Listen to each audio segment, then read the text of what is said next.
హుజూరాబాద్లో స్థానిక ఎన్నికల్ని ప్రతిష్టాత్మకంగా తీసుకుంటానని, ప్రతి వార్డు మెంబర్, సర్పంచ్ అభ్యర్థులుగా తన వారిని గెలిపించుకుంటానని మల్కాజ్గిరి ఎంపీ, బీజేపీ సీనియర్ నేత ఈటెల రాజేందర్ అన్నారు. తనకు స్థానిక సంస్థల ఎన్నికలనేవి ఉంటే అవి హుజూరాబాద్ ఎన్నికలే అని పేర్కొన్నారు. కరీంనగర్ జిల్లాలో ఈటెల వర్గాన్ని బీజేపీకి దూరం చేస్తున్నారని, సర్పంచ్, ఎంపీటీసీ ఎన్నికల్లో తమకు సీట్లు కేటాయించాలని హుజూరాబాద్ బీజేపీ నేతలు, కార్యకర్తలు సామీర్పేటలోని ఈటెల రాజేందర్ నివాసానికి వచ్చి విజ్ఞప్తి చేశారు. స్థానిక సంస్థల ఎన్నికల్లో నియోజకవర్గానికి వచ్చి మద్దతు తెలపాలని కోరారు. వారిని ఉద్దేశించి మాట్లాడిన ఈటెల, ధీరుడెప్పుడు వెనుదిరగడని, తనకు అండగా ఉన్నవారికి బాసటగా నిలుస్తానని స్పష్టం చేశారు. మీరు ఎవడెవడు సోషల్ మీడియాలో పెడుతున్నారో, ఏమేమి రెచ్చగొడుతున్నారో, ఏమేమి చేస్తున్నారో మొత్తం పైకి పంపించే ప్రయత్నం చేస్తా. నేను అనుకుంటున్నా సంస్కారం ఉందని, సభ్యత ఉందని ఇట్లాంటి వాటిని అరికడతానని చెప్పి భావిస్తున్నా. 2002లో వచ్చిన జిల్లాకి 2 సార్లు నేను జిల్లా పార్టీ అధ్యక్షుడిగా పనిచేసిన, నేను 2 సార్లు జిల్లా మంత్రిగా పనిచేసిన. నేను నా అడుగు పడని గ్రామాలు లేవు కరీంనగర్ జిల్లాలో. ఉమ్మడి కరీంనగర్ జిల్లాలో నా అడుగులు పడని గ్రామాలు లేవు. ఉమ్మడి కరీంనగర్ జిల్లాలో నేను కరీంనగర్లో ఉంటే పొద్దున ఉదయం పొయ్యి ముట్టిస్తే రాత్రి 12 గంటలకు కూడా ఆ పొయ్యి ఆరిపోయేది కాదు. నేను ఆర్థిక మంత్రిగా ఉన్నాడు.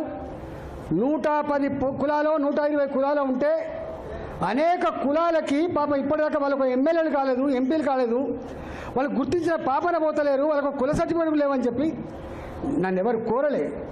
నేనే ఒక 40 రోజుల పాటు 40 డేస్ యావత్ తెలంగాణ అన్ని కుల సంఘాల నాయకులతో భాజపా అసెంబ్లీలో మీటింగ్లు పెట్టి, నేనే వాళ్ళకు భోజనాలు పెట్టి, నేనే మీకు లీడర్ని, మీ సమస్యల పరిష్కారం కోసం ఉన్న బిడ్డనని చెప్పిన నేను. తెలంగాణ రాష్ట్ర ఏర్పాటు కేవలం భౌగోళికమైంది కాదు. తెలంగాణ రాష్ట్ర ఏర్పాటు ఈ జాతులకు స్వేచ్ఛ కావాలి, ఈ జాతులకి ఫలితం అందాలనేటువంటి సంకల్పంతో ఉన్నది. కాబట్టి మనం వీళ్ళ కోసమే చేయాలని చెప్పి 3 రోజుల పాటు చర్చించాం మేము. దాని ఫలితమే 250 రెసిడెన్షియల్ స్కూళ్ళు ఇవాళ బీసీ రెసిడెన్షియల్ స్కూల్ వచ్చినాయి. దాని ఫలితమే ఇవాళ ఎస్సీ రెసిడెన్షియల్ స్కూల్ కూడా ఎక్కువ వచ్చినాయి. భరిస్తాం, ఎక్కడ భరిస్తాం? మీరెట్లయితే భరించలేక ఇక్కడికి వచ్చిండ్రో మీ అంతరాత్మని అర్థం చేసుకున్నా. నేను మళ్ళీ చెప్తున్నా మీకు, హుజూరాబాద్ గడ్డ మీద రేపు ప్రతి ఊళ్ళో మన వార్డు మెంబర్ ఉంటాడు.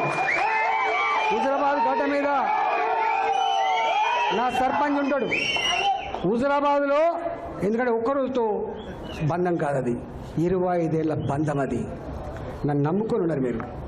2021లో గన్ని వందల కోట్ల రూపాయల ప్రలోభాన్ని అడ్డుకొని అన్న కోసం నిలబడ్డోళ్ళు మీరు, అన్న కోసం నిలబడ్డోళ్ళు మీరు. మిమ్మల్ని నేను చాలాసార్లు చెప్తా, కాళ్ళు కడిగి నెత్తిలో పోసుకున్నా హుజూరాబాద్ ప్రజలు రుణం తీసుకోవాలని చెప్పి స్టేట్మెంట్ ఇచ్చాను నేను. ఆ ప్రజల మీద సంపూర్ణమైన నమ్మకం ఉన్నాను నేను. ఆ ప్రజల మీద సంపూర్ణమైన విశ్వాసం ఉన్నవాడిని. కాబట్టి మీరు నిజంగానే ఇవాళ ప్రజలు బాధపడుతుంటారు. కాబట్టి నాకు ఇక్కడ పని ఉన్నమాట వాస్తవం. కానీ తప్పకుండా ఇక్కడ నాకేం ఎలక్షన్ లేవు, లోకల్ బాడీ ఎలక్షన్స్. నాకున్న లోకల్ బాడీ ఎలక్షన్సే హుజూరాబాద్ ఎన్నికలు. గుర్తుపెట్టాను.